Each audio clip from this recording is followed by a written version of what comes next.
Hello my dear learners, I am Vinayak and I welcome you all to the Bold Learners YouTube channel.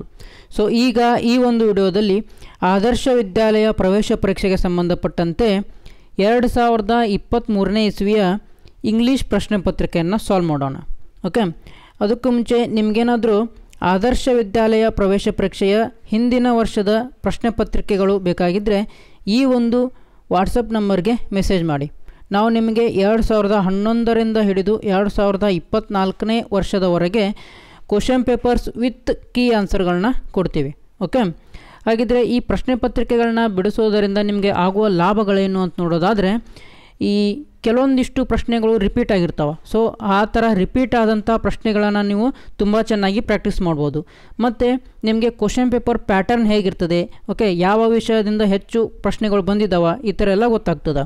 Okay, so ಇನ್ನೇನು ಇವತ್ತು ತಾರೀಕು 20 ತಾರೀಕು, ಹೌದಾ, 20ನೇ date ಇವತ್ತು. Next ನಿಮ್ಮ 23ನೇ ತಾರೀಕೆ ನಿಮಗೆ ಆದರ್ಶ ವಿದ್ಯಾಲಯ ಎಕ್ಸಾಮ್ ಇದೆ. ಓಕೆ, ಸೊ ಆ ಆದರ್ಶ ವಿದ್ಯಾಲಯ ಎಕ್ಸಾಮ್ಗೆ ಹೋಗೋದಕ್ಕಿಂತ ಮುನ್ನ ನೀವು ಈ ಪ್ರಶ್ನೆ ಪತ್ರಿಕೆಗಳನ್ನ ಸಾಲ್ವ್ ಮಾಡ್ಕೊಂಡು ಹೋದರೆ ನಿಮಗೆ ತುಂಬ ಹೆಲ್ಪ್ ಆಗುತ್ತೆ.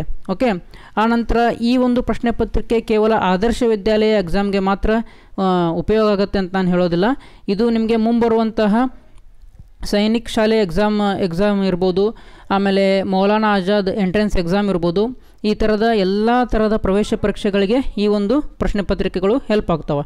ಓಕೆ, ಮತ್ತು ಈ ವರ್ಷ ಮಾತ್ರ ಈ ಒಂದು ಪ್ರಶ್ನೆ ಪತ್ರಿಕೆಗಳನ್ನ ತೊಗೊಂಡ್ರೆ ನಿಮ್ಗೆ ಹೆಲ್ಪ್ ಆಗ್ತಾವೆ ಅಂತ ತಿಳ್ಕೊಬೇಡಿ. ನೀವು ಮತ್ತು ನಿಮ್ಮ ತಮ್ಮಂದಿರು ಅಥವಾ ತಂಗಿಯಂದಿರು 2026ನೇ ಇಸ್ವಿಯಲ್ಲಿ ಬರೀತಿರ್ಬೋದು ಎಕ್ಸಾಮು, ಅಥವಾ 2027ನೇ ಇಸ್ವಿಯಲ್ಲಿ ಬರೀತಿರ್ಬೋದು, ಅಥವಾ 2028ನೇ ಇಸ್ವಿಯಲ್ಲಿ ಬರೀತಿರ್ಬೋದು. ಓಕೆ, ಯಾವುದೇ ವರ್ಷದಲ್ಲಿ ನೀವು ಎಕ್ಸಾಮ್ ಬರೀತಿರ್ಬೋದು. ಆ ಎಲ್ಲ ವರ್ಷಗಳ ಪ್ರವೇಶ ಪರೀಕ್ಷೆಗೆ ಈ ಒಂದು ಪ್ರಶ್ನೆ ಪತ್ರಿಕೆಗಳು ನಿಮಗೆ ಹೆಲ್ಪ್ ಆಗ್ತವೆ. ಸೊ ಹಾಗಾಗಿ ನಿಮಗೆ ಯಾರ್ಯಾರಿಗೆಲ್ಲ ಈ ಕ್ವಶನ್ ಪೇಪರ್ಗಳು ಬೇಕು, ಈ ಒಂದು ವಾಟ್ಸಪ್ ನಂಬರ್ಗೆ ಮೆಸೇಜ್ ಮಾಡಿ.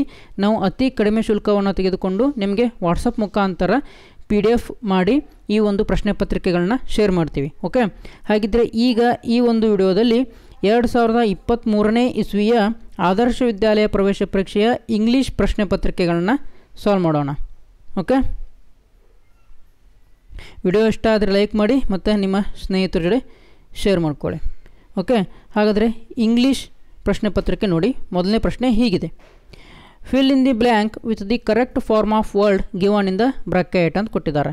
ಓಕೆ, ಇಲ್ಲೊಂದು ಬ್ಲ್ಯಾಂಕ್ ಕೊಟ್ಟಿದ್ದಾರೆ. ಇಲ್ಲಿ ಈ ಕೊಟ್ಟಂಥ ಆಪ್ಷನ್ಗಳಲ್ಲಿ ಯಾವುದು ಸರಿ ಹೊಂತದೆ ಅದನ್ನು ನೀವು ತುಂಬಬೇಕು. ಓಕೆ, ಪ್ರಶ್ನೆ ಓದೋಣ.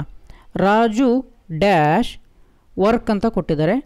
ಅಂದರೆ ವರ್ಕ್ ಸಂಬಂಧಪಟ್ಟಂಥ ಒಂದು ಶಬ್ದವನ್ನು ನೀವು ತುಂಬಬೇಕಿಲ್ಲಿ. Okay, Raju dash hard in his last exam ಅಂತ ಕೊಟ್ಟಿದ್ದಾರೆ.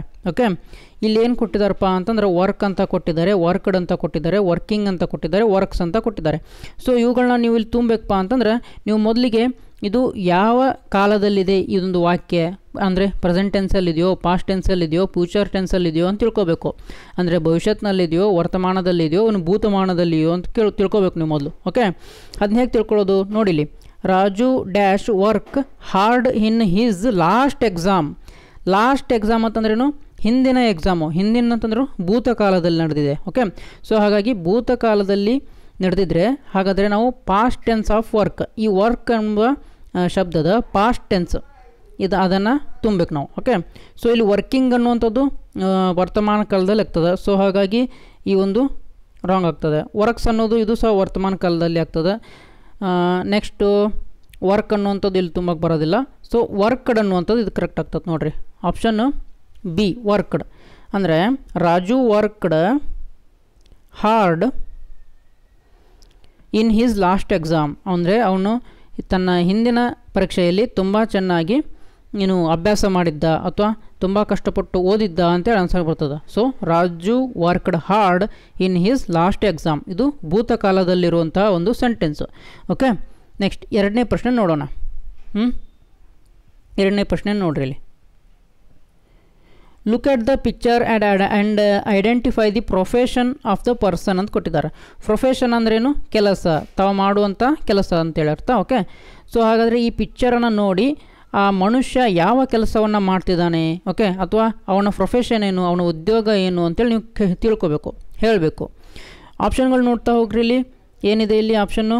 ಆಪ್ಷನ್ ಎ ಟೀಚರ್ ಅಂತ ಇದೆ. ಓಕೆ, ಇಲ್ಲಿ ಟೀಚರ್ ಇದ್ದರೆ ಇಲ್ಲೊಂದು ಬ್ಲ್ಯಾಕ್ ಬೋರ್ಡ್ ಇರಬೇಕಿತ್ತು, ಮುಂದೆ ವಿದ್ಯಾರ್ಥಿಗಳು ಕೂತ್ಕೊಳ್ಬೇಕಿತ್ತು, ಹೌದಾ? ಸೊ ಹಾಗಾಗಿ ಇಲ್ಲಿ ಬ್ಲ್ಯಾಕ್ ಬೋರ್ಡ್ ಇಲ್ಲ, ವಿದ್ಯಾರ್ಥಿಗಳು ಇಲ್ಲ, ಒಬ್ಬ ಶಿಕ್ಷಕನೂ ಇಲ್ಲ. ಸೊ ಹಾಗಾಗಿ ಟೀಚರ್ ಅನ್ನೋದು ಇಲ್ಲಿ ರಾಂಗ್ ಆಗ್ತದೆ. ನೆಕ್ಸ್ಟ್ ಪೊಲೀಸ್ ಮ್ಯಾನ್ ನೋಡಿರಿ, ಇಲ್ಲಿ ಏನಾದರೂ ಒಂದು ಪೊಲೀಸ್ ಠಾಣೆ ಕಾಣ್ತಿದೆಯಾ, ಇಲ್ಲ ಕೈದಿಗಳು ಕಾಣ್ತಿದ್ದಾರಾ, ಇಲ್ವಾ ಪೊಲೀಸ್ ಮೇಲೆ ತಲೆ ಮೇಲಿರುವಂಥ ಹ್ಯಾಟು ಅಥವಾ ಕೈಯಲ್ಲಿ ಲಾಠಿ ಕಾಣ್ತಿದೆಯಾ, ಇಲ್ಲ. ಸೊ ಹಾಗಾಗಿ ಪೊಲೀಸ್ ಮ್ಯಾನ್ ರಾಂಗ್.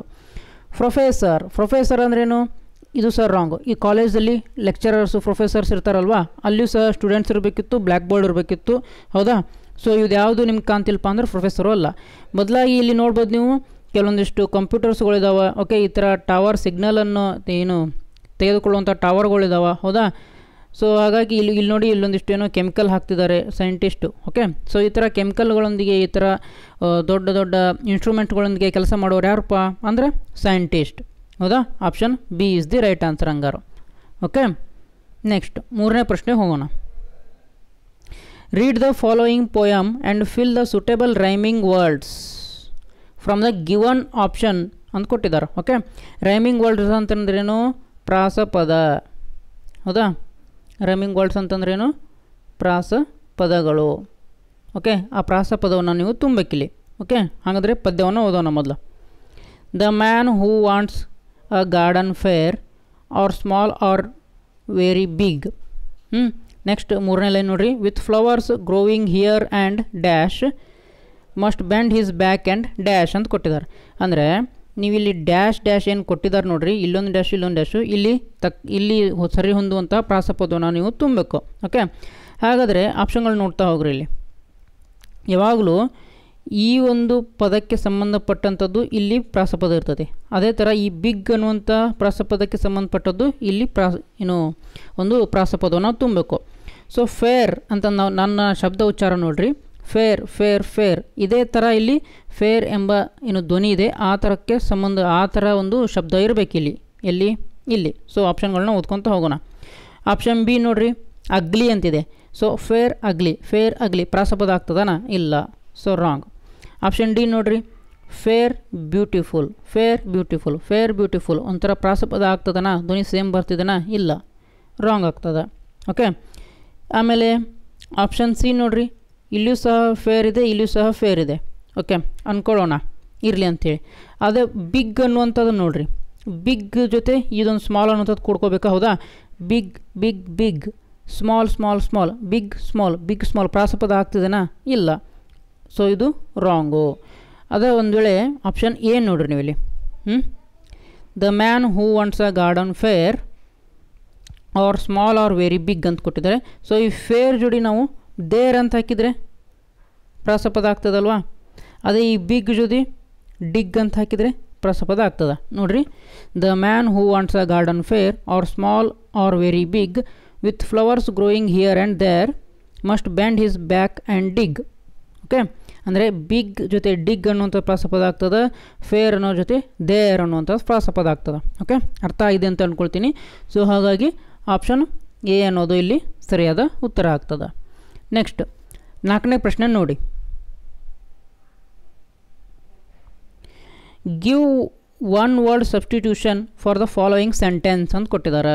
ಓಕೆ, ಅಂದರೆ ಒಂದು ದೊಡ್ಡ ಸೆಂಟೆನ್ಸ್ ಕೊಟ್ಟಿದ್ದಾರೆ, ಅದಕ್ಕೆ ನೀವು ಒಂದೇ ಒಂದು ಶಬ್ದವನ್ನು ನೀಡಬೇಕು. ಅಂದರೆ ಒಂದು ವಾಕ್ಯ ಹೇಳೋದು ಒಂದೇ, ಒಂದು ಶಬ್ದ ಹೇಳೋದು ಒಂದೇ ಅಂತ ಅರ್ಥ ಇಲ್ಲಿ. Okay, to speak quietly in a low voice ಅಂತ ಕೊಟ್ಟಿದ್ದಾರೆ, ಅಂದರೆ ಮೆಲ್ಲು ನುಡಿಯಲ್ಲಿ ಮಾತನಾಡುವುದು ಅಂತ ಕೊಟ್ಟಿದ್ದಾರೆ.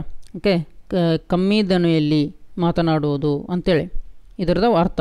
ಓಕೆ, ಸೊ ಈ ಮೆಲ್ಲು ನುಡಿಯಲ್ಲಿ ಮಾತನಾಡು ಅಥವಾ ಕಮ್ಮಿ ಧ್ವನಿಯಲ್ಲಿ ಮಾತನಾಡು ಅಥವಾ ಹಗುರವಾಗಿ ಮಾತನಾಡು ಎಂಬುದಕ್ಕೆ ಯಾವ ಒಂದು ವರ್ಡಲ್ಲಿ ಕರೆಕ್ಟ್ ಹೊಂತದೆ ನೋಡೋಣ. ಓಕೆ, ಹಾಗಿದ್ರೆ ಫಸ್ಟ್ ಒನ್ ಏನು ನೋಡಿಲಿ, ವಿಸ್ಪರ್ ಅಂತ ಕೊಟ್ಟಿದ್ದಾರೆ. ಓಕೆ, ವಿಸ್ಪರ್ ಅದರ ಅರ್ಥ ಏನಪ್ಪ ಅಂತಂದರೆ ಪಿಸು ಮಾತು ಅಂತ ಅರ್ಥ ಆಗ್ತದೆ. ಓಕೆ, ಪಿಸು ಮಾತು ಅಂತೇಳಿ ಅರ್ಥ ಆಗ್ತದೆ, ಅಥವಾ ಪಿಸು ಮಾತು ಅಂತ ಅರ್ಥ ಆಗ್ತದೆ, ಮತ್ತು ಮೆಲ್ಲು ನುಡಿ ಅಂತ ಅರ್ಥ ಆಗ್ತದೆ, ಮೆಲ್ಲ ನುಡಿ ಅಥವಾ ಮೆಲ್ಲು ನುಡಿ ಅಂತೇಳಿ. ಓಕೆ, ಸೊ ಇಲ್ಲಿ ಏನು ಕೊಟ್ಟಿದ್ದಾರೆ ಸೆಂಟೆನ್ಸಲ್ಲಿ, to speak quietly in a low voice. So ಈ ಕೊಟ್ಟಂಥ ವಾಕ್ಯಕ್ಕೆ ಈ ಒಂದು ಶಬ್ದ ವರ್ಡ್ ಕರೆಕ್ಟ್ ಹೊಂತದಲ್ವಾ? ಸೊ ಹಾಗಾಗಿ ಆಪ್ಷನ್ ಎ ಆನ್ಸರ್ ಆಗ್ತದೆ ಇಲ್ಲಿ. ಓಕೆ, ಹಾಗಿದ್ರೆ ಇನ್ನುಳಿದಂತಹ ಶಬ್ದಗಳ ಅರ್ಥಗಳನ್ನು ಸಹ ನೋಡೋಣ ನಾವೀಗ. ಕ್ಲ್ಯಾಟರ್ ಅಂತ ಇದೆ. ಆಪ್ಷನ್ ಬಿ ಕ್ಲ್ಯಾಟರ್ ಅಂತ ಇದೆ ಇಲ್ಲಿ. ಕ್ಲ್ಯಾಟರ್ ಅಂತ ಇದೆ. ಸೊ ಕ್ಲ್ಯಾಟರ್ ಅಂತಂದ್ರೆ ಏನು? ಕ್ಲ್ಯಾಟರ್ ಅಂತಂದರೆ ಜಗಳ ಅಂತ ಅರ್ಥ ಬರ್ತದೆ. ಆಮ್ಯಾಗೆ ಈ ಕಟ ಶಬ್ದ ಅಂತೇಳಿ ಅರ್ಥ ಬರ್ತದೆ, ಅಥವಾ ದಡಬಡಿಸು ಅಂತೇಳಿ ಶಬ್ದ ಬರ್ತದೆ. ಸೊ ಈ ಕೊಟ್ಟಂಥ ವಾಕ್ಯದಲ್ಲಿ ಮೆಲ್ಲು ನುಡಿ ಅಂತದೆ, ಬಟ್ ಈ ಕ್ಲ್ಯಾಟರ್ ಅನ್ನುವಂಥಲ್ಲಿ ಜಗಳ, ಕಟ ಶಬ್ದ, ದಡಬಡಿಸು, ಒಟ್ಟ ಸೌಂಡ್ ಜಾಸ್ತಿ ಆಗುವಂತಹ ಮೀನಿಂಗ್ ಕೊಡ್ತಾ ಇದೆ. ಸೊ ಹಾಗಾಗಿ ಕ್ಲ್ಯಾಟರ್ ಅನ್ನುವಂಥದ್ದು ರಾಂಗ್ ಆಗ್ತದೆ. ಅದು ಆಪ್ಷನ್ ಸಿ ನೋಡ್ರಿ, ಶೌಟ್ ಅಂತ ಇದೆ. ಶೌಟ್ ಅಂತಂದ್ರೇನು? ಕೂಗು, ಜೋರಾಗಿ ಕೂಗು ಅಥವಾ ಜೋರಾಗಿ ಒದರು ಅಥವಾ ಎತ್ತರ ಧ್ವನಿಯಲ್ಲಿ ಮಾತನಾಡು ಅಂತ ಅರ್ಥ ಬರ್ತದೆ. ಸೊ ಹಾಗಾಗಿ ಆಪ್ಷನ್ ಸಿನೂ ಸಹ ರಾಂಗು. ಅದೇ ಆಪ್ಷನ್ ಡಿ ನೋಡ್ರಿ, ಚಾಟರ್ ಅಂತ ಕೊಟ್ಟಿದ್ದಾರೆ. ಚಾಟರ್ ಅಂತಂದ್ರೇನೇನು? ಒಟಗುಟ್ಟುವಿಕೆ ಅಂತಂದರೆ ನಿಮ್ಮ ಟೀಚರ್ಸಲ್ಲಿ ಹೇಳ್ತಿರ್ತಾರಲ್ಲ, ಏನು ವಟ ಮಾತಾಡ್ತಾ ಇದ್ದೀರಿ ಅಂತೇಳಿ. ಸೊ ಆ ಒಂದು ಅರ್ಥ ಕೊಡ್ತದೆ. ಚಾಟರ್ ಅಂತಂದರೆ ಒಟಗುಟ್ಟುವಿಕೆ ಅಥವಾ ಒಣಹರಟೆ, ಖಾಲಿ ಉಪರಾಟಿ ಮಾತಾಡೋದು ಅಂತ ಹೇಳ್ತಾರಲ್ಲ. ಸೊ ಆ ಒಂದು ಅರ್ಥವನ್ನು ಚಾಟರ್ ಕೊಡ್ತದೆ. ಸೊ ಚಾಟರ್ ಅನ್ನೋದು ರಾಂಗು. ಸೊ ಹಾಗಾದರೆ to speak quietly in a low voice, ಮೆಲ್ಲು ನುಡಿಯಲ್ಲಿ ಮಾತನಾಡು, ಮೆಲ್ಲು ನುಡಿಯಲ್ಲಿ ಅಥವಾ ಹಗುರು ಧ್ವನಿಯಲ್ಲಿ ಮಾತನಾಡು ಅನ್ನೋದಕ್ಕೆ ವಿಸ್ಪರ್ ಅನ್ನುವಂಥದ್ದು ಸರಿಯಾದ ಉತ್ತರ ಆಗ್ತದೆ. Option A. ಹೌದಾ? ನೆಕ್ಸ್ಟ್ 5ನೇ ಪ್ರಶ್ನೆ ಹೋಗೋಣ. I am your pet, I guard your house, I love bones who I am ಅಂದರೆ ಒಂದು ಒಗಟನ್ನು ಕೊಟ್ಟಿದ್ದಾರೆ ಇವರು. ಓಕೆ, ಆ ಒಗಟನ್ನು ಬಿಡಿಸ್ಬೇಕು. ಐ ಆಮ್ ಯುವರ್ ಪ್ಯಾಟ್ ಅಂದರೆ ಒಂದು ಇದು ಡೊಮೆಸ್ಟಿಕ್ ಆ್ಯನಿಮಲ್, ಮನೆಯಲ್ಲಿ ಸಾಕುವಂತಹ ಪ್ರಾಣಿ. ಐ ಗಾರ್ಡ್ ಯುವರ್ ಹೌಸ್, ನಿಮ್ಮ ಮನೆಯನ್ನು ನಾನು ಕಾಯ್ತೇನೆ. ಐ ಲವ್ ಬೋನ್ಸ್, ನನಗೆ ಮೂಳೆಗಳೆಂದರೆ ಇಷ್ಟ. ಹಾಗಾದರೆ ನಾನು ಯಾರು ಅಂತ ಕೇಳಿದ್ದಾರೆ. ಯಾರು? ಫಸ್ಟ್ ಆಪ್ಷನ್ ನೋಡ್ರಿ, ಕೌ ಅನ್ನೋಂಥದ್ದು ಮನೆಯನ್ನು ಕಾಯ್ತದ? ಇಲ್ಲ, ರಾಂಗು. ಓಕೆ, ಕ್ಯಾಟ್ ಅನ್ನೋದು ಸಹ ಮನೆಯನ್ನು ಕಾಯ್ತದ? ಇಲ್ಲ, ರಾಂಗು. ಇದು ಇಲಿ ಹಿಡಿಯುವಂಥ ಕೆಲಸವನ್ನು ಮಾಡ್ತದೆ. ಶೀಪು ಇದು ಹಾಲು ಕೊಡ್ತದೆ ಮತ್ತು ಉಣ್ಣೆಯನ್ನು ಕೊಡ್ತದೆ, ಮನೆಯನ್ನು ಕಾಯುವಂಥ ಕೆಲಸವನ್ನು ಮಾಡೋದಿಲ್ಲ. ಮತ್ತು ಶೀಪ್ಗೆ ಮೂಳೆಗಳನ್ನ ಕಂಡ್ರೆ ಇಷ್ಟನೂ ಆಗೋದಿಲ್ಲ. ಹಾಗಾದರೆ ಉಳಿದಿರೋದು ಯಾವುದು ಆಪ್ಷನ್ನು? ಡಾಗ್ ಅನ್ನುವಂಥದ್ದು. ಓಕೆ, ಡಾಗ್ ಅನ್ನುವಂಥದ್ದು ಒಂದು ಸಾಕು ಪ್ರಾಣಿನೂ ಹೌದು, ಮನೆಯನ್ನು ಕಾಯ್ತದೆ. ಸೊ ಮತ್ತು ಇದಕ್ಕೆ ಮೂಳೆಗಳಂದರೆ ಇಷ್ಟನೂ ಹೌದು. ಸೊ ಹಾಗಾದರೆ I am your pet, I guard your house, I love bones. ಇದಕ್ಕೆ ಸರಿಯಾದ ಉತ್ತರ ಯಾವುದಪ್ಪ ಅಂತಂದ್ರೆ ಡಾಗ್ ಅನ್ನುವಂಥದ್ದು, ನಾಯಿ. ನೆಕ್ಸ್ಟ್ 6ನೇ ಪ್ರಶ್ನೆ ನೋಡೋಣ. Solve the cross word puzzle using clues ಅಂತ ಕೊಟ್ಟಿದ್ದಾರೆ. ಓಕೆ, ಅಂದರೆ ಕೆಲವೊಂದಿಷ್ಟು ಕ್ಲೂ ಕೊಟ್ಟಿದ್ದಾರೆ ಅವರು, ಕೆಲವೊಂದಿಷ್ಟು ಹಿಂಟ್ಗಳನ್ನ ಕೊಟ್ಟಿದ್ದಾರೆ. ಸೊ ಕೆಲವೊಂದಿಷ್ಟು ಕುರುಹುಗಳನ್ನು ಕೊಟ್ಟಿದ್ದಾರೆ. ಅದನ್ನು ಯೂಸ್ ಮಾಡಿಕೊಂಡು ನಾವು ಈ ಒಂದು ಪಜಲನ್ನು ಸಾಲ್ವ್ ಮಾಡಬೇಕು. Okay, identify the places where these messages are used ಅಂತ ಕೊಟ್ಟಿದ್ದಾರೆ. ಓಕೆ, ಅಂದರೆ ಯಾವ್ಯಾವ ಸ್ಥಳಗಳಲ್ಲಿ ಈ ಥರನಾದಂತಹ ಮೆಸೇಜ್ಗಳನ್ನು ಅಥವಾ ಪಾಲನೆಯನ್ನು ಅಥವಾ ಏನಂತಾರೆ ಅದಕ್ಕೆ ನಿಯಮಗಳನ್ನು ನಾವು ಪಾಲಿಸ್ತೀವಿ ಅಂತ ಕೊಟ್ಟಿದ್ದಾರೆ. ಯಾವ್ಯಾವ ಸ್ಥಳದಲ್ಲಿ ಅಂತೇಳಿ. ಓಕೆ, ಇಲ್ಲಿ ನೋಡಿರಿ 7 ಅಂತ ಕೊಟ್ಟಿದ್ದಾರೆ. ಓಕೆ, 7 ಅಂದರೆ ಆ್ಯಕ್ಚುಲಿ ಈ ಒಂದು ಏನು ಇಮೇಜ್ ಕೊಟ್ಟಿದ್ದಾರೆ ನೋಡಿರಿ, ಇಲ್ಲಿ ಇದರಲ್ಲಿ ತುಂಬಬೇಕು. ಆ್ಯಕ್ಚುಲಿ ಇದು ಇಮೇಜಲ್ಲಿ ಸ್ವಲ್ಪ ಕಟ್ಟಾಗಿದೆ, ತೊಂದರೆ ಇಲ್ಲ, ಆದರೂ ಸಹ ನಾವು ಇದನ್ನ ಸಾಲ್ವ್ ಮಾಡ್ಬೋದು. ಓಕೆ, ಆಪ್ಷನ್ ಇದು ಅಕ್ರಾಸ್ ಅಂತಿದೆ ನೋಡಿರಿ. ಇಲ್ಲಿ 1 ನೋಡಿರಿ, ಕೀಪ್ ಸೈಲೆನ್ಸ್ ಅಂತ ಕೊಟ್ಟಿದ್ದಾರೆ. ಆಪ್ಷನ್ಗಳನ್ನ ನೋಡ್ಕೋವಂತ ಹೋಗ್ರಿ. ಕೀಪ್ ಸೈಲೆನ್ಸ್ ಅಂತಂದ್ರೇನು? ಏನು ಶಾಂತವಾಗಿರಿ ಅಂತೇಳಿ. ಇಲ್ಲಿ ಆಪ್ಷನ್ ಎ ಒಳಗೆ ಕಿಚನ್ ಅಂತಿದೆ. ಕಿಚನ್ ಒಳಗೆ ನಾವು ಶಾಂತವಾಗಿರಬೇಕಾ? ನಡೀತದೆ. ಶಾಂತವಾಗಿರಲಿ ಅಂತಂದ್ರು, ಕಿಚನಲ್ಲಿ ಶಾಂತವಾಗಿರಲಿ ಅಂತಂದ್ರು ನಡೀತೈತಿ. ಸೊ ಹಾಗಾಗಿ ಆಪ್ಷನ್ ಎ ರಾಂಗ್ ಹೋಯಿತು. ಆಮೇಲೆ ಆಪ್ಷನ್ ಡಿ ನೋಡಿರಿ, ಇಲ್ಲಿಯೂ ಸಹ ಕಿಚನ್ ಇದೆ, ಇದು ರಾಂಗ್ ಆಯಿತು. ಓಕೆ, ಆಮೇಲೆ ಲೈಬ್ರರಿ ಗ್ರಂಥಾಲಯದಲ್ಲಿ ನಾವು ಶಾಂತವಾಗಿರಬೇಕು. ಸೊ ಹಾಗಾಗಿ 2 ಆಪ್ಷನ್ಗಳು ಕರೆಕ್ಟ್ ಆಗ್ತವೆ. ನೆಕ್ಸ್ಟ್ ಆಪ್ಷನ್ 2 ನೋಡಿರಿ, ರೈಸ್ ಯುವರ್ ಹ್ಯಾಂಡ್ಸ್ ಅಂದರೆ ನಿಮ್ಮ ಕೈಯನ್ನು ಎತ್ತಿ ಅಂಥೇಳಿ. ಓಕೆ, ಕೈಯನ್ನು ಎತ್ತುವಂಥ ಸ್ಥಳ ಯಾವುದು? ನಾವು ಯಾವ ಸ್ಥಳದಲ್ಲಿ ಕೈಯನ್ನು ಎತ್ತೀವಿ? ಓಕೆ ನೋಡಿರಿ, ಇಲ್ಲಿ ಲೈಬ್ರರಿ ಕರೆಕ್ಟಾಗಿತ್ತಾ? ನೆಕ್ಸ್ಟ್ ಕೈಯನ್ನು ನಾವು ಎಲ್ಲಿ ಎತ್ತೀವಿ ಅಂತ ನೋಡೋಣ. ಈಗ ಆಪ್ಷನ್ ಇಲ್ಲಿ ಬಿ ಒಳಗೆ ಸ್ಕೂಲ್ ಕೊಟ್ಟಿದ್ದಾರೆ, ಇಲ್ಲಿ ಕ್ಲಾಸ್ ರೂಮ್ ಕೊಟ್ಟಿದ್ದಾರೆ. ಓಕೆ, ಅಂದ್ಕೊಳ್ಳೋಣ ಕೈಯನ್ನು ನಾವು ಸ್ಕೂಲಲ್ಲಿ ಎತ್ತೀವಿ, ಕ್ಲಾಸ್ ರೂಮ್ನಲ್ಲಿ ಎತ್ತೀವಿ. ಏನಾದರೂ ಪ್ರಶ್ನೆಗಳು ಸರ್ ಕೇಳಿದಾಗ ನಾವು ಕೈಯನ್ನು ಎತ್ತೀವಿ ಅಂತ ಹೇಳ್ತೀರಾ? ಓಕೆ, ಸ್ವಲ್ಪ ಡೌಟ್ ಇದೆ, ಇಟ್ಕೊಳ್ಳೋಣ. ಓಕೆ, ಹಾಗಾದರೆ ನೆಕ್ಸ್ಟು ಈಗ 3ನೇ ಒಂದು ಏನು ಆಪ್ಷನನ್ನು ನೋಡೋಣ. ವಾಟರ್ ಈಸ್ ಪ್ರೀಶಿಯಸ್ ಅಂದರೆ ನೀರು ತುಂಬ ಮುಖ್ಯವಾದದ್ದು, ಅಮೂಲ್ಯವಾದದ್ದು ಅಂತ ಬರ್ತದೆ. ಓಕೆ, ಹಾಗಾದರೆ ಈ ಒಂದು ಸ್ಥಳವನ್ನು, ಈ ಒಂದು ವಾಕ್ಯವನ್ನು ಯಾವ ಸ್ಥಳದಲ್ಲಿ ಬರೆದಿರ್ತಾರೆ ನೋಡೋಣ. ಇಲ್ಲಿ ಬಿ ಒಳಗೆ ಗ್ರೌಂಡ್ ಅಂತ ಕೊಟ್ಟಿದ್ದಾರೆ. ಓಕೆ, ಈ ಗ್ರೌಂಡ್ ಅಂತಂದ್ರೇನು? ಬಯಲುಗಳಲ್ಲಿ ವಾಟರ್ ಈಸ್ ಪ್ರೀಸಿಯಸ್ ಅಂತ ಬರೆದಿರ್ತಾರೆ ಇಲ್ವಾ? ಸೊ ಹಾಗಾಗಿ ಇದು ರಾಂಗ್ ಆಗ್ತದೆ. ಅದೇ ಟಾಯ್ಲೆಟ್ ಶೌಚಾಲಯದಲ್ಲಿ ಬರೆದಿರ್ತಾರೆ ನೋಡ್ರಿ. ಓಕೆ, ಶೌಚಾಲಯದಲ್ಲಿ ನೀರನ್ನು ಮಿತವಾಗಿ ಬಳಸಿ ಅಂತೇಳಿ ಬರೆದಿರ್ತಾರಲ್ಲ. ಸೊ ಹಾಗಾಗಿ ಆಪ್ಷನ್ ಸಿ ಎನ್ನುವಂಥದ್ದು ಸರಿಯಾದ ಉತ್ತರ ಆಗ್ತದೆ ನೋಡ್ರಿ. Option C. ಯಾಕಪ್ಪ ಅಂತಂದ್ರೆ ಕೀಪ್ ಸೈಲೆನ್ಸನ್ನು ಎಲ್ಲಿ ಬರೆದಿರ್ತಾರೆ, ಲೈಬ್ರರಿಯಲ್ಲಿ ಬರೆದಿರ್ತಾರೆ. ಓಕೆ, ನೆಕ್ಸ್ಟು ಈ ರೈಸ್ ಯುವರ್ ಹ್ಯಾಂಡ್ಸ್ ಅಂತೇಳಿ ಎಲ್ಲಿ ಉಪಯೋಗ ಮಾಡ್ತೇವೆ ನಾವು, ಕ್ಲಾಸ್ ರೂಮ್ಗಳಲ್ಲಿ ಟೀಚರ್ ಹೇಳಿದಾಗ ರೈಸ್ ಯುವರ್ ಹ್ಯಾಂಡ್ಸ್, ನಿಮಗೆ ಆನ್ಸರ್ ಗೊತ್ತಿದ್ದರೆ ಕೈ ಎತ್ತಿ ಅಂತ ಟೀಚರ್ ಹೇಳ್ತಾರೆ. ನೆಕ್ಸ್ಟ್ ವಾಟರ್ ಈಸ್ ಪ್ರೀಸಿಯಸ್, ಇದನ್ನು ಎಲ್ಲಿ ಬರೆದಿರ್ತಾರಪ್ಪ, ವಾಟರ್ ಈಸ್ ಪ್ರೀಸಿಯಸ್ ಅಂಥೇಳಿ, ವಾಟರ್ ಈಸ್ ಪ್ರೀಸಿಯಸ್ ಅಂಥೇಳಿ ಎಲ್ಲಿ ಬರೆದಿರ್ತಾರಪ್ಪ ಅಂತಂದ್ರೆ ಟಾಯ್ಲೆಟ್ ಅಥವಾ ಶೌಚಾಲಯದಲ್ಲಿ ಬರೆದಿರ್ತಾರೆ. ಹೌದಾ? ಸೊ ಹಾಗಾಗಿ ಆಪ್ಷನ್ ಸಿ ಅನ್ನೋದು ರೈಟ್ ಆನ್ಸರ್ ಆಗ್ತದೆ. ನೆಕ್ಸ್ಟ್ 7ನೇ ಪ್ರಶ್ನೆ ನೋಡಿರಿ. Identify the insect honey bee in the given picture. Okay, honey bee ಅಂತಂದ್ರೆ ಏನು ಇಲ್ಲಿ, ಹನಿ ಬಿ ಅಂತಂದರೆ ಜೇನು ನೊಣ. ಹೌದಾ? ಹನಿ ಬಿ ಅಂತಂದರೆ ಜೇನು ನೊಣ. ಓಕೆ, ಸೊ ಈ ಜೇನು ನೊಣವನ್ನು ಈ ಕೊಟ್ಟಿರುವಂಥ ಪಿಕ್ಚರ್ಗಳಲ್ಲಿ ನಾವು ಐಡೆಂಟಿಫೈ ಮಾಡಬೇಕು. ಓಕೆ, ನೋಡಿರಿ ಇಲ್ಲಿ ಆಪ್ಷನ್ ಬಿ ಒಳಗೆ ಡ್ರ್ಯಾಗನ್ ಫ್ಲೈ ಅಥವಾ ನೀವು ಹೆಲಿಕಾಪ್ಟರ್ ಹುಳ ಅಂತ ಕರಿತಿರಲ್ಲ ಅದಿದೆ. ಸೊ ಆಗಿದ್ದು ರಾಂಗ್ ಆಗ್ತದೆ. ಆಪ್ಷನ್ ಡಿ ಒಳಗೆ ಪಾತರಗಿತ್ತಿ ಇದೆ, ಬಟರ್ಫ್ಲೈ, ಇದು ರಾಂಗು. ಆಪ್ಷನ್ ಸಿ ಇಲ್ಲಿ ಜಸ್ಟ್ ಫ್ಲೈ ಇದೆ, ನೊಣ, ಇದು ರಾಂಗು. ಬಟ್ ಇಲ್ಲಿ ಜೇನು ನೊಣ ಹನಿ ಬಿ ಅಂತ ಕೊಟ್ಟಿದ್ದಾರೆ. ಸೊ ಅದಕ್ಕೆ ಸರಿಯಾದ ಉತ್ತರ ಯಾವುದು, ಆಪ್ಷನ್ ಎ ಅಂತೇಳಿ. Okay, so option A is the right answer. Next 8ನೇ ಪ್ರಶ್ನೆ ಹೋಗೋಣ. ಓಕೆ, 8ನೇ ಪ್ರಶ್ನೆಯಲ್ಲಿ ಏನು ಕೊಟ್ಟಿದ್ದಾರಪ್ಪ ಅಂತಂದ್ರೆ rearrange the jumbled words into meaningful sentences ಅಂತ ಕೊಟ್ಟಿದ್ದಾರೆ. ಅಂದರೆ ಒಂದು ಸೆಂಟೆನ್ಸ್ ಕೊಟ್ಟಿದ್ದಾರೆ, ಅದನ್ನು ಭಾಗವಾಗಿ ಮಾಡಿದ್ದಾರೆ. ಅದನ್ನು ನೀವು ಮತ್ತೇನು ಮಾಡಿದ್ದಾರೆ, ಹಿಂದೆ ಮುಂದೆ ಕೊಟ್ಟಿದ್ದಾರೆ. ನೀವು ಅದನ್ನೇನು ಮಾಡಬೇಕು, ಒಂದು ಕರೆಕ್ಟಾಗಿ ಮೀನಿಂಗ್ ಬರುವ ಥರ ಅದನ್ನು ಜೋಡಿಸಬೇಕು. ಓಕೆ, ಇದು ನಿಮ್ಮ ಇಂಗ್ಲೀಷ್ ಟೆಕ್ಸ್ಟ್ ಬುಕ್ನಲ್ಲಿ ಕೊಟ್ಟಿದ್ದಾರೆ.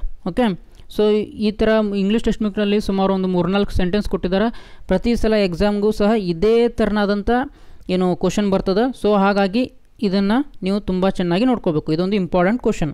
ಹಾಗಿದ್ರೆ ಇಲ್ಲಿ ಏನು ಕೊಟ್ಟಿದ್ದಾರಪ್ಪ ಅಂತಂದ್ರೆ ಅಸ್ ಅಂತ ಕೊಟ್ಟಿದ್ದಾರೆ, ಆ್ಯನಿಮಲ್ಸ್ ಅಂತ ಕೊಟ್ಟಿದ್ದಾರೆ, ಫೀಲ್ ಅಂತ ಕೊಟ್ಟಿದ್ದಾರೆ, ಆಲ್ಸೋ ಲೈಕ್ ಅಂತ ಕೊಟ್ಟಿದ್ದಾರೆ. ಓಕೆ, ಸೊ ಇದನ್ನು ನಾವು ಕರೆಕ್ಟಾಗಿ ಮೀನಿಂಗ್ ಬರಬೇಕಾದ್ರೆ ಹೇಗೆ ಬರಿಬೇಕಪ್ಪ ಅಂತಂದ್ರೆ ಫಸ್ಟು ಆ್ಯನಿಮಲ್ಸ್ ಬರಿಬೇಕು.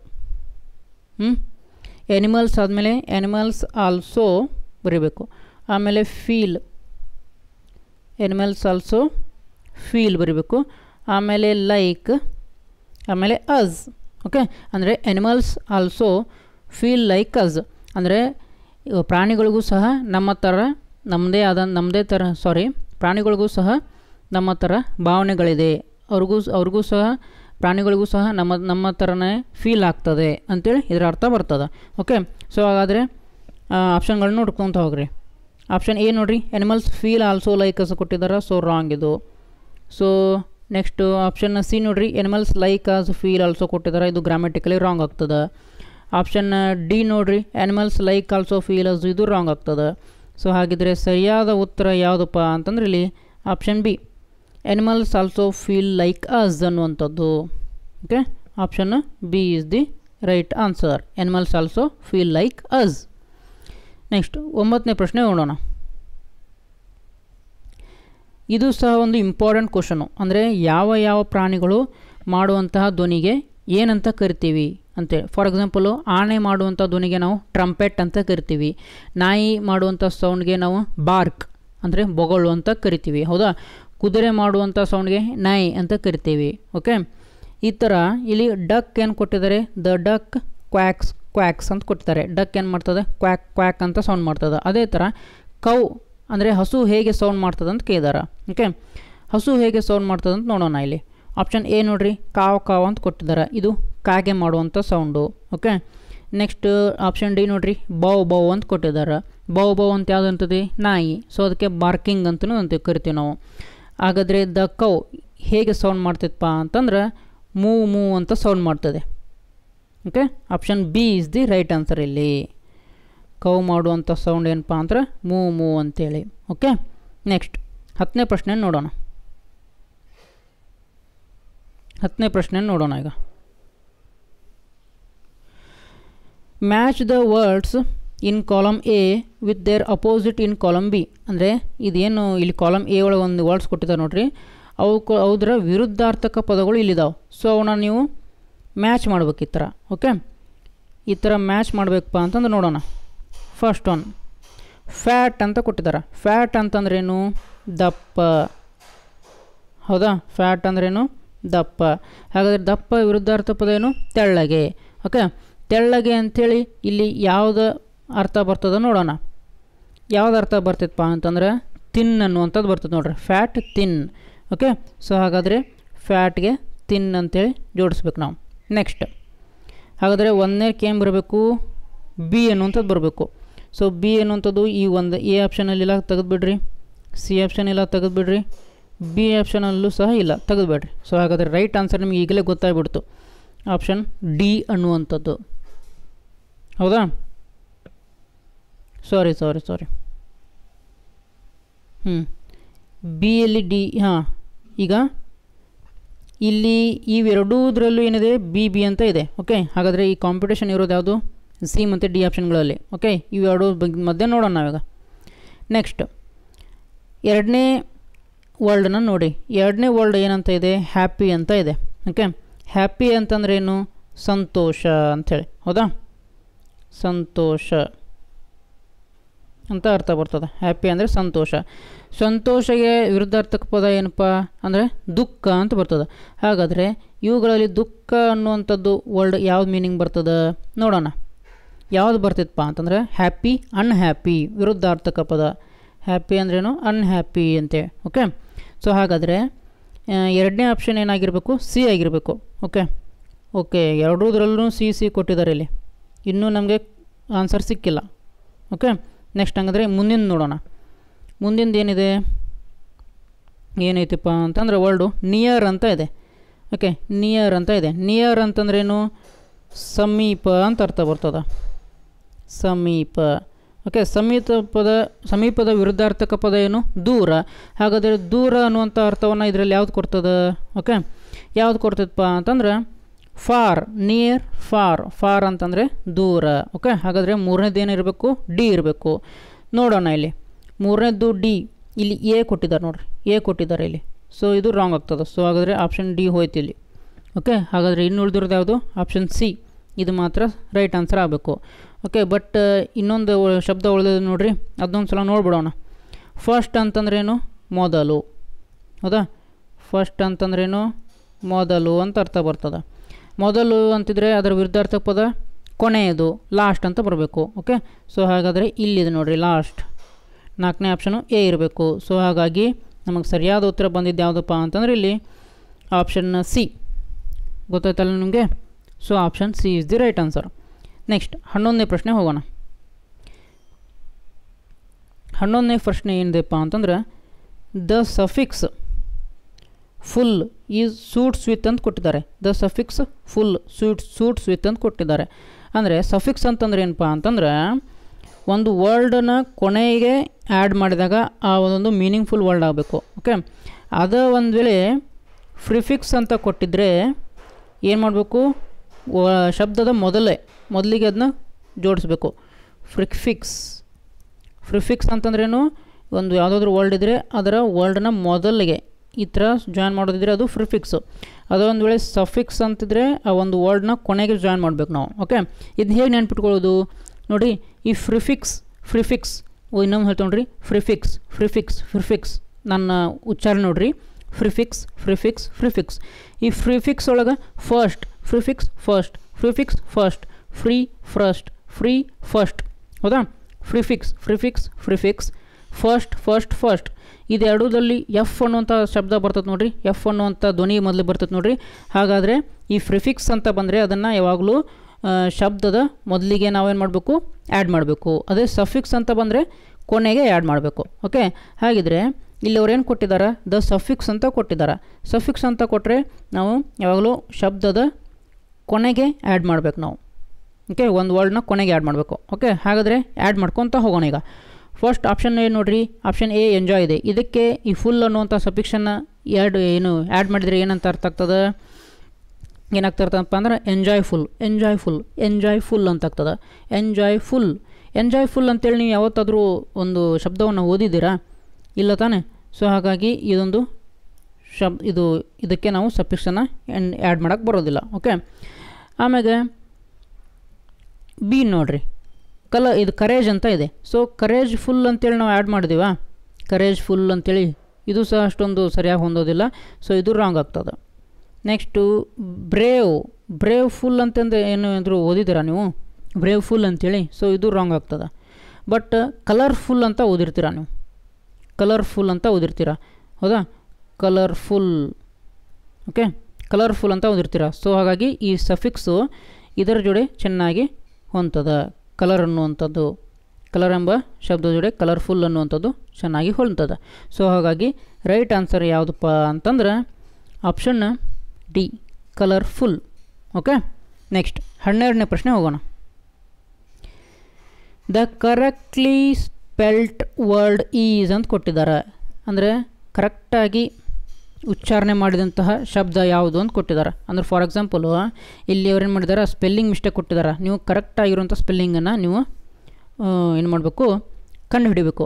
ಓಕೆ, ಇಲ್ಲಿ ಟ್ರಾನ್ಸ್ಪೋರ್ಟ್ ಅಂತ ಒಂದು ವರ್ಡ್ ಕೊಟ್ಟಿದ್ದಾರೆ. ಟ್ರಾನ್ಸ್ಪೋರ್ಟ್ ಅಂತಂದ್ರೇನು, ಸರಬರಾಜು ಮಾಡುವಂಥ ಅರ್ಥ ಬರ್ತದೆ. ಓಕೆ, ಅದರ ಕರೆಕ್ಟಾಗಿರುವಂಥ ಲೆಟರ್ಗಳನ್ನ ನೋಡ್ಕೊತ ಹೋಗೋಣ. ಇಲ್ಲಿ ಆಪ್ಷನ್ ನೋಡಿರಿ, ಟ್ರಾನ್ಸ್ಪೋರ್ಟ್ ಆಗಿದೆ. ಇಲ್ಲಿ ಪ್ರೋಟ್ ಆಗಿದೆ, ಇಲ್ಲಿ ಹೌದಾ? ಟ್ರಾನ್ಸ್ಪೋರ್ಟ್ ಆಗಿದೆ ಅಂದರೆ PR ಆಗಿದೆ. ಅದರ ಬದಲಿ ಇದೇನಿರಬೇಕಿತ್ತು, PORT ಇರಬೇಕಾಗಿತ್ತು. ಸೊ ಹಾಗಾಗಿ ಆಪ್ಷನ್ ಎ ರಾಂಗು, ಹೌದಾ?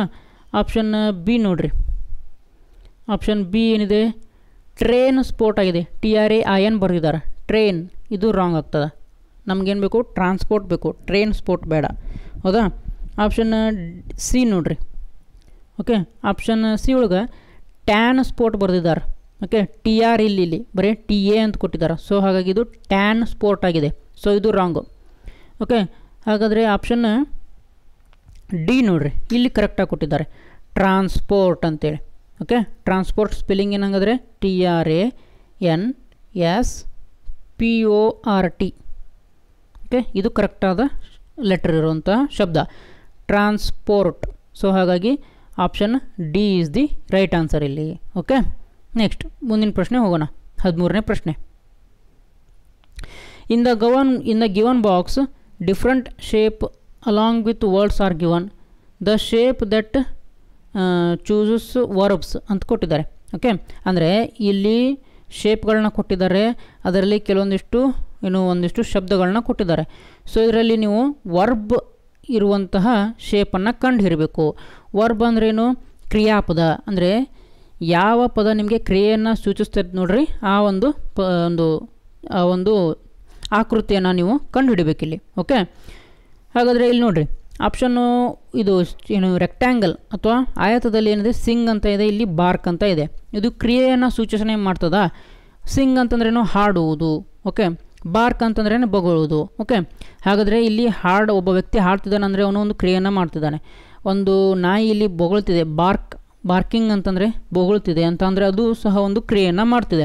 ಸೊ ಹಾಗಾಗಿ ಇವೆರಡು ವರ್ಬನ್ನು ಸೂಚನೆ ಮಾಡ್ತಾವೆ. ಓಕೆ, ಹಾಗಾದರೆ ಆನ್ಸರ್ ನಮಗೂ ಸಿಕ್ಬಿಡ್ತು.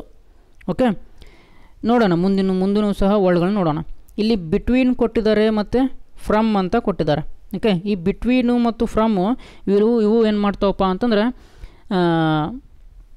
ಒಂದು ವಾಕ್ಯದ ನಡುವೆ ಸಂಬಂಧವನ್ನು ಸೂಚನೆ ಮಾಡ್ತಾವೆ ಇವು. ಓಕೆ, ಪ್ರಿಪೋಸಿಷನ್ಸ್, ಇವು ಸೂಚಕ ಪದಗಳು, ಒಂದು ವಾಕ್ಯಗಳನ್ನು ಜೋಡಿಸುವಂಥ ಕೆಲಸವನ್ನು ಮಾಡ್ತಾವೆ. ಸೊ ಪ್ರಿಪೋಸಿಷನ್ಸ್ ಇವು. ಸೊ ಹಾಗಾಗಿ ಇದು ರಾಂಗ್ ಆಗ್ತದೆ, ಹೌದಾ? ಇಲ್ಲಿ ಇವು ಕ್ರಿಯಾಪದ ಅಲ್ಲ. ನೆಕ್ಸ್ಟ್ ಈ ತ್ರಿಕೋಣದಲ್ಲಿರುವಂತಹ ವಂಡರ್ಫುಲ್ಲು ಮತ್ತು ಬ್ಯೂಟಿಫುಲ್ಲು ಇವು ಏನಪ್ಪ ಅಂತಂತಂದ್ರೆ ಅಡ್ಜೆಕ್ಟಿವ್, ಇವು ವಿಶೇಷಣ ಇವು. ಓಕೆ, ಹಾಗಾದರೆ ಅಡ್ಜೆಕ್ಟಿವ್ಸ್ ಅಂದರೆ ಏನಪ್ಪ? ಅಡ್ಜೆಕ್ಟಿವ್ಸ್ ಅಂದ್ರೇನು? ADJ ಅಡ್ಜೆಕ್ಟಿವ್ಸ್ ಅಂತಂದ್ರೆ ಏನು? ಅಡ್ಜೆಕ್ಟಿವ್ಸ್ ಅಥವಾ ವಿಶೇಷಣ ಅಂತ ಕರಿತೇವೆ ನಾವು, ವಿಶೇಷಣ. ಈ ಬ್ಯೂಟಿಫುಲ್ ಮತ್ತು ವಂಡರ್ಫುಲ್ ಇವೇನಪ್ಪ ಅಂದರೆ ವಿಶೇಷಣಗಳು. ಹಾಗಾದರೆ adjectives are the words that describe or modify nouns ಅಂತೇಳಿ. ಅಂದರೆ ವಿಶೇಷಣ ಎಂದರೆ ನಾಮಪದವನ್ನು ವಿವರಿಸುವ ಪದ. ಓಕೆ, ಇದು ನಾಮಪದದ ಗುಣ, ರೂಪ ಅಥವಾ ಸ್ವಭಾವದ ಬಗ್ಗೆ ಹೆಚ್ಚಿನ ಮಾಹಿತಿಯನ್ನು ನೀಡುತ್ತದೆ. ಅಂದರೆ ವಿಶೇಷಣ ಎನ್ನುವುದು ನಾಮಪದದ ಗುಣ, ರೂಪ ಅಥವಾ ಸ್ವಭಾವದ ಬಗ್ಗೆ ಹೆಚ್ಚಿನ ಮಾಹಿತಿಯನ್ನು ನೀಡ್ತದೆ.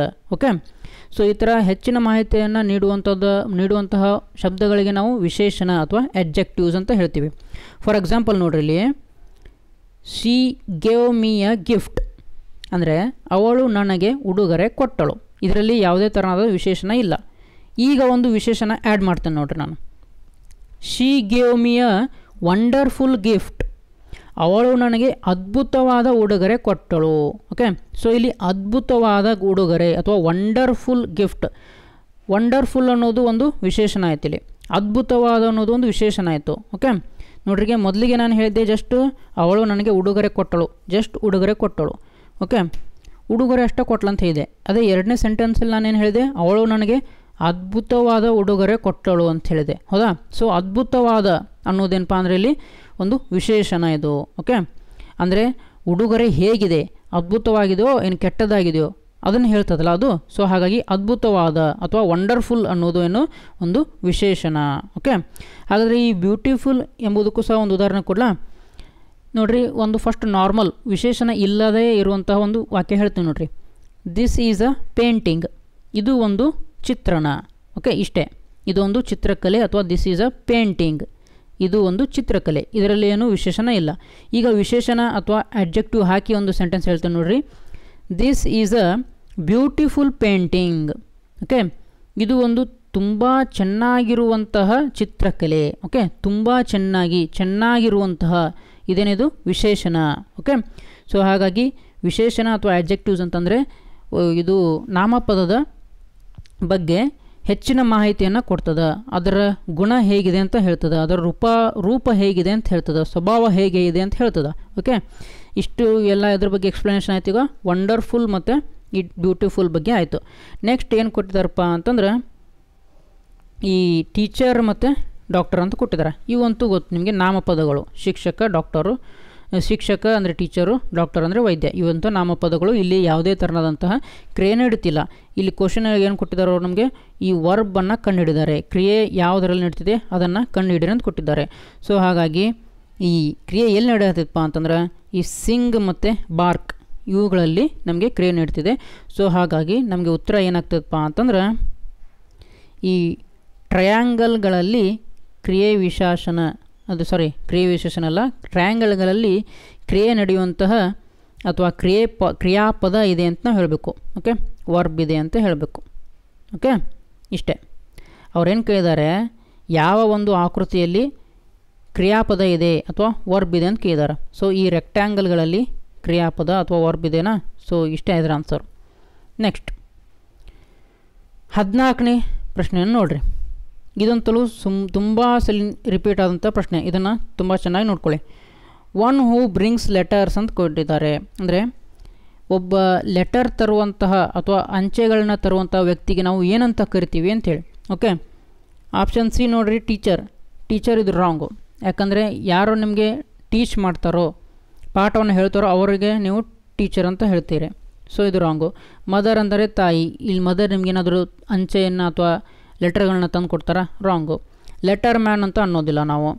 ಅವ್ರಿಗೆ ಏನಂತ ಕರಿತೀವಪ್ಪ ಅಂತಂದ್ರೆ ಪೋಸ್ಟ್ ಮ್ಯಾನ್ ಅಂತ ಕರಿತೀವಿ. The one who brings letters is known as post man.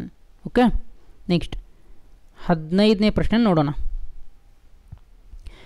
Fill in the missing word in the given box by choosing the right word from the options given below ಅಂತ ಕೊಟ್ಟಿದ್ದಾರೆ. Followed by ಅಂತ ಕೊಟ್ಟಿದ್ದಾರೆ. ಅಂದರೆ A ಆದರೂ ತುಂಬಬೇಕು, ಅಥವಾ an ಆದರೂ ತುಂಬಬೇಕು, ಅಥವಾ ದ ಅನ್ನೋದನ್ನು ತುಂಬಬೇಕು. ಓಕೆ, ಇಲ್ಲಿ ಅವ್ರು ಕೊಟ್ಬಿಟ್ಟಿದ್ದಾರೆ. ಅ ಸಿಟಿ ಅನ್ನೋದು ಕರೆಕ್ಟ್ ಇದೆ.